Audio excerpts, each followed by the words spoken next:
Welcome to Miami,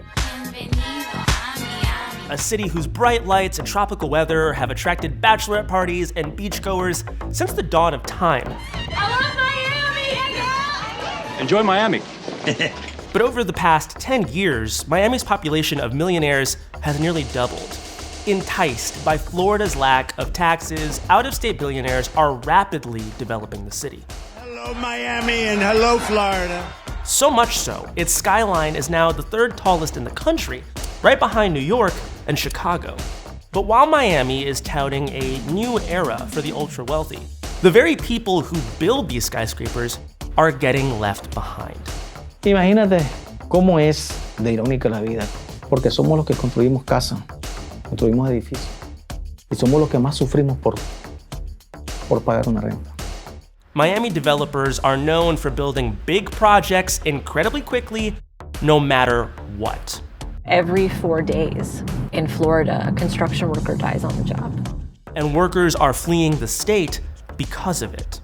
Si no cambian las condiciones, obviamente, yo soy de las personas que no se queda donde está mal, yo me muevo. Now, with a $3 billion urban redevelopment project on the line, one of the biggest in Miami's history, construction workers are fighting back. We went down to the 305 to figure out who will define the future of Miami's skyline.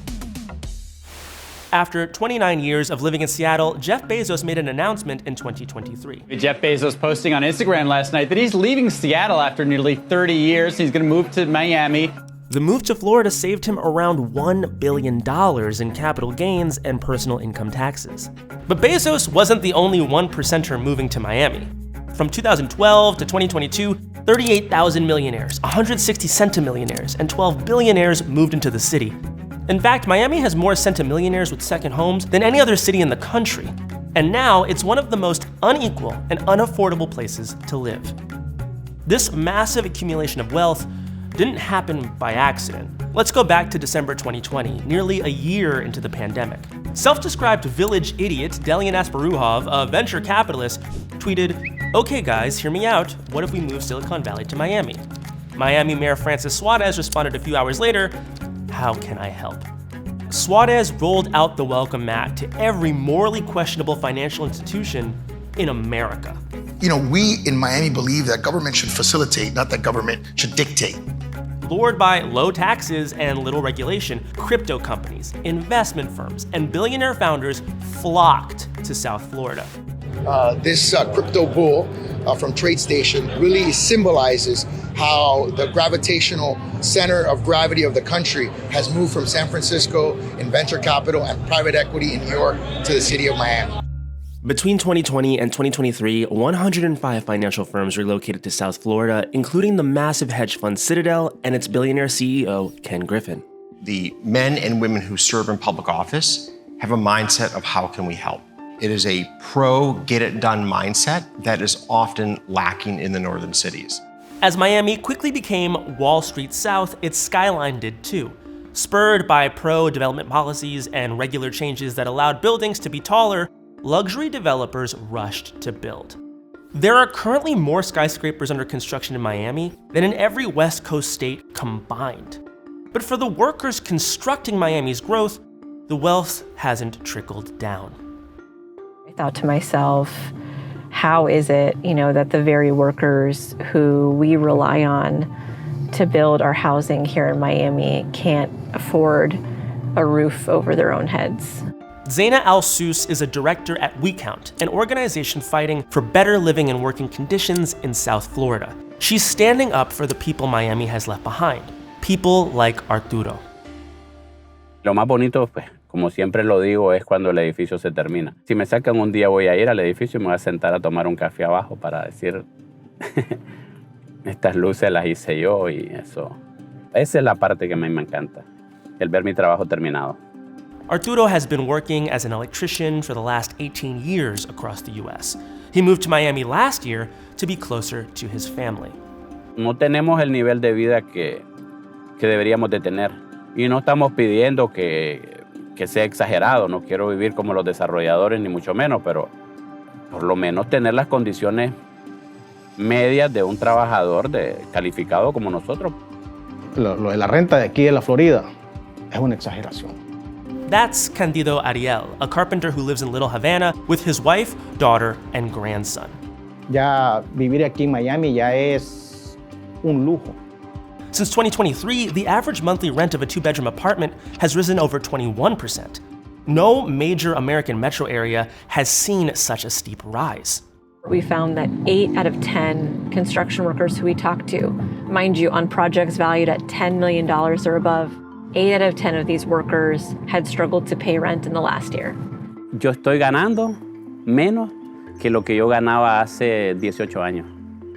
Because of the way the industry is currently organized, really around subcontractors, what it's created is essentially a race to the bottom. So the companies that get the contracts tend to get contracts because they can offer to do the work for the lowest price. And so those who suffer the most in this arrangement are the workers. Unfortunately, their suffering doesn't stop at salaries. You know, every 4 days in Florida, a construction worker dies on the job. And that's completely related to the way in which labor standards have been degraded over time in the industry. El trabajo de nosotros en la construcción es bastante difícil. Tú te levantas a las 4:30, 4:40 de la mañana y te vas. Tú no sabes si vas a regresar. Yo he visto muchos accidentes de personas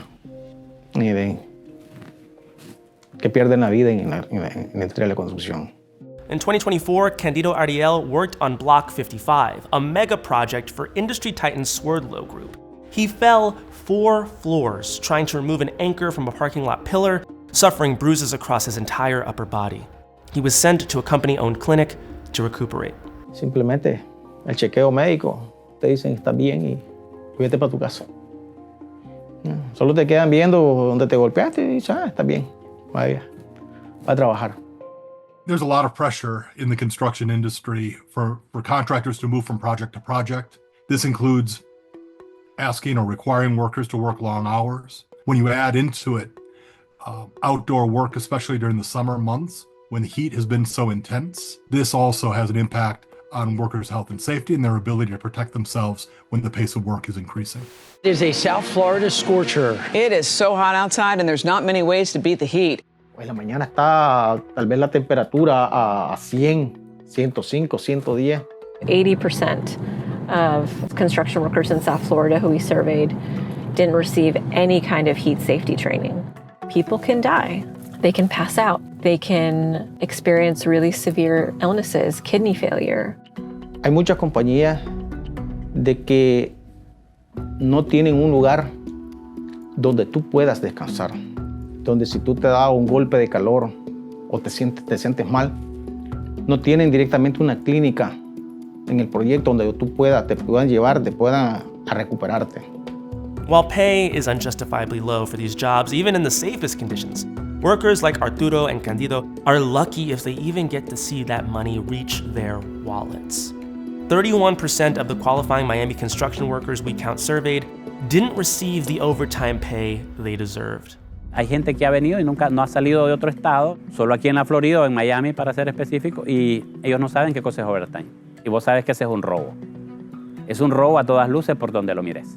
I think that if you're going to turn construction into an industry in which people are being forced to risk their lives for poverty wages, I think we're going to be in for a rude awakening when these worker shortages only continue to expand. Ya no tengo edad para estarme moviendo, pero las condiciones laborales sí me empujarían a moverme. As the pace of building intensifies in Miami, developers are struggling to find workers, but instead of addressing the problem, industry leaders and politicians are doubling down on the policies that created it. The leading construction industry lobbying group, the Associated Builders and Contractors, or ABC, came out with a report last year that celebrated Florida as one of the top states in the country for construction. Its rationale? Florida's low wages, lack of safety standards, and laws that make it harder for workers to unionize. No estoy tan enterado de los sindicatos, de cuántos sindicatos hay aquí en la Florida, pero los que hay sí sé que son débiles, porque si no me he enterado quiere decir que no tienen fuerza. Trade union membership in South Florida is now at an alarmingly low 7%, down 60% over the last 30 years. All of this is by design. Industry groups like ABC have spent tens of millions of dollars lobbying for this reality. Because developers have been able to amass such enormous amounts of wealth in this country, which has then, led them to being able to donate millions of dollars to political campaigns. It unfortunately does set up a kind of pay-to-play dynamic and system. And Miami's Mayor Suarez is not naive to this system. So what we know now is that Mayor Francis Suarez was getting paid $10,000 a month for at least a period of almost 2 years by a developer, Rishi Kapoor. I'm done. Thank you. I'm done. In fact, Suarez has received over $2.5 million in donations from the development, construction, and real estate industry over the course of his career to do the bidding of developers. He got another $1 million from Republican mega-donor Ken Griffin when the billionaire was planning to relocate his hedge fund to Biscayne Bay. When you face a deluge of bureaucracy and waiting for permits and waiting for a meeting and waiting for this and waiting for that, it really kills the entrepreneurial life of a business. And it's such a contrast to be here in South Florida where you can make some pretty amazing things happen and you can do it really quickly. Workers may not have the money to compete with billionaires like Griffin, but they are beginning to fight back. The Swerdlow Group's proposed redevelopment plans in Little Haiti and Little River are monstrous. A 65-acre multi-use property including a train station. It is the white whale of Florida commercial developments. We're literally building South Florida. Sin trabajadores de construcción, no hay edificios, no hay apartamentos, y sin apartamentos y edificios, no hay progreso.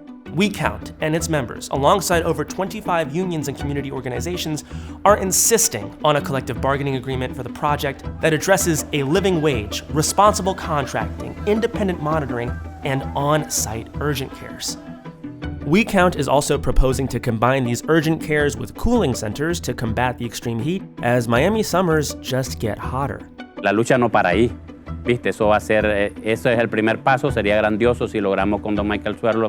De ahí la lucha sigue. While negotiating a contract on such a behemoth development is a step in the right direction, the industry will need a larger overhaul to guarantee institutional change. And it's going to be incumbent on government enforcement agencies to closely monitor construction work sites to ensure that the health and safety rules and regulations are being followed. Now, advocates have long criticized our existing wage and hour laws in this country as not having sufficient penalties against violators. In many states, we have a situation where the penalty is just to pay the workers what they were owed. That is not a sufficient deterrent to those employers that willfully are denying workers the payment for the work that they've completed. And so we need much more targeted enforcement efforts. The Trump administration's response to these issues remains to be seen.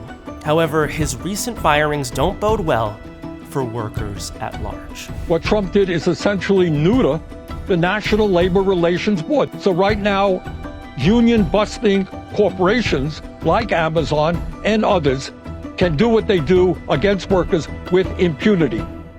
On a more optimistic note, we do see workers continually trying to organize their workplaces in the construction industry. And we see the emergence of a range of workers' rights organizations that are helping those workers advocate for their rights, both in terms of health and safety on the job and also in terms of wage and hour violations and getting rid of wage theft. There's a lot of irony in this story, but perhaps the simplest irony of all is that if these bad actors were held accountable, then the workforce that is rapidly fleeing to find better conditions elsewhere might actually want to stay and build. Porque los trabajadores de la construcción tenemos derecho. Así como trabajamos, tenemos derecho. Ocupan nuestras manos para desarrollar, que ocupen las de ellos para darnos nuestro beneficio. Thank you so much for watching. If you liked what you saw, please like the video and subscribe to get more Perfect Union in your feed. And if you have any stories or ideas that you would like for us to look into or cover, leave one in the comments below.